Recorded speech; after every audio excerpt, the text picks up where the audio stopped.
Hi, welcome back to TripleDart. Now, over the last 1 year, we've built and rebuilt a lot of cloud skills for our team.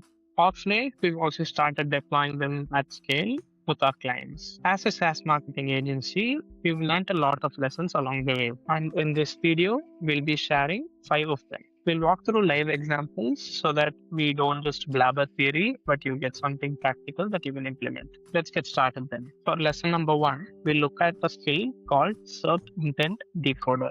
Now, the job of this skill is not to write a brief, it's more to figure out what type of page is allowed to rank for a keyword before the writer actually opens the doc. You can see a version of the file on the screen. Front matter is standard. Name, description, inputs, MCPs, outputs. Two outputs matter here, right? The brief.md is the standard one. Rejected.md is the unusual one. The skill can refuse to write a brief for a keyword if a brand has no proof type to support what the SERP wants. This workflow pulls the SERP through SERP API. It classifies each top 10 result based on three axes: intent, format, and depth. Then it finds the dominant pattern across the top 5 results. That's the page type rewarded by the auction. Cross reference against our brand context file, and if no proof type matches, the skill writes the reject that I mentioned about. If it does match, however, the brief gets created with the three angles pulled in from our brand context. So, what's the lesson to learn here? The brief stopped being advice, it became a constraint. By constraint, what we mean here is the skill picks the page type from serp-evidence, then writes the brief against the type. The writer's job is now not to pick what to build, but to fill what's already chosen. So, one lesson here, not just about cloud skills, but about content and SEO in general, is that the briefs which don't constrain actually don't change behavior. Let's get to the second skill here, which is a GEO citation tracker. It tracks who's getting cited by AI engines. The who can be a brand, a competitor, or something unaffiliated that show up alongside. A version of the file is on the screen. The inputs are brand, competitor list, and a prompt universe file. That's around 80 ICP relevant prompts maintained per account. The skill connects to Slate, our GEO platform, through MCP. Outputs were a weekly queue file plus the raw share of voice JSON. The workflow loads the prompt universe, queries Slate for the last 7 days of citations, computes share of voice per topic, then applies the tier rules on screen. Below 20% share, flag the topic as a content gap. 20 to 50, queue the page for refresh.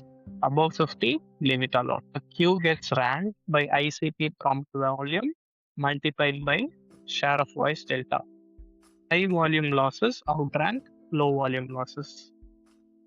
Here's the V1 versus the V2. We ran citation tracking quarterly, output a slide deck, and sent it to the team. By week 6, this data was cold. The pages we flagged had moved on. Anyone who's run a quarterly report knows this. By the time the read happens, the work's moved on. So the solution here was to stop writing reports and start writing queues. Every line of V2's output that you see here carries an action verb: flag, queue, leave, etc. The tier rules pick the verb. Lines without a verb get dropped before the file is written.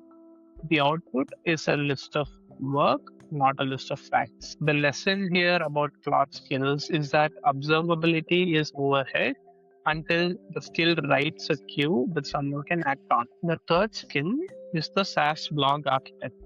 It builds long form articles from a topic cluster and a target persona, with first party agency observations from Slate woven in as anonymized benchmarks. Now, on screen, you can see that the inputs are cluster, persona, and trace band path. The file holds our voice and the band word list. The MCPs that we connect to are Slate, Notion, and Ahrefs. You get three outputs: the outline, the draft, and the link map.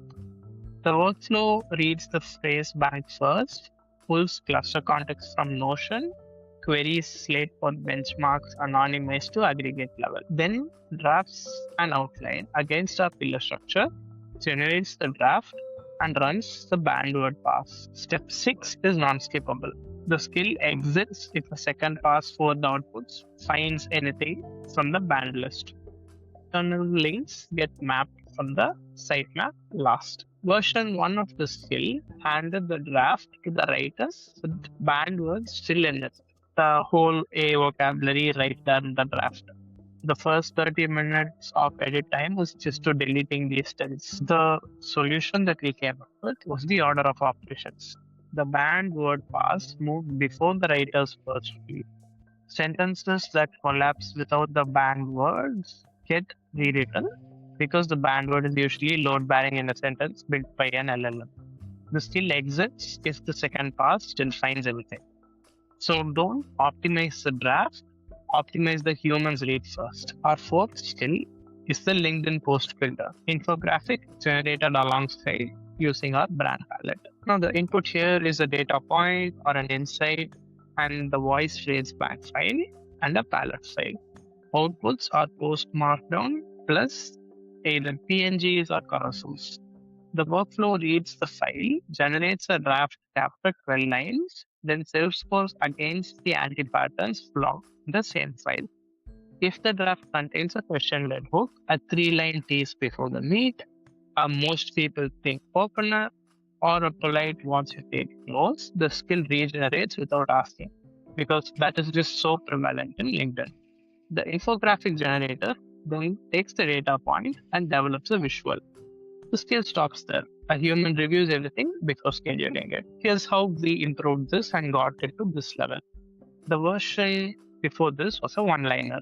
Write a LinkedIn post in our content lead's voice on this topic. We treated voice as a description.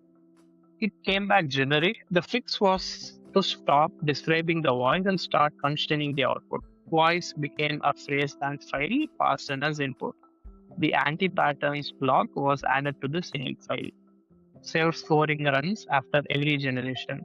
If the draft hits any anti-pattern, the skill regenerates without asking. The lesson here that we learned is that voice cannot be described. It can only be constrained.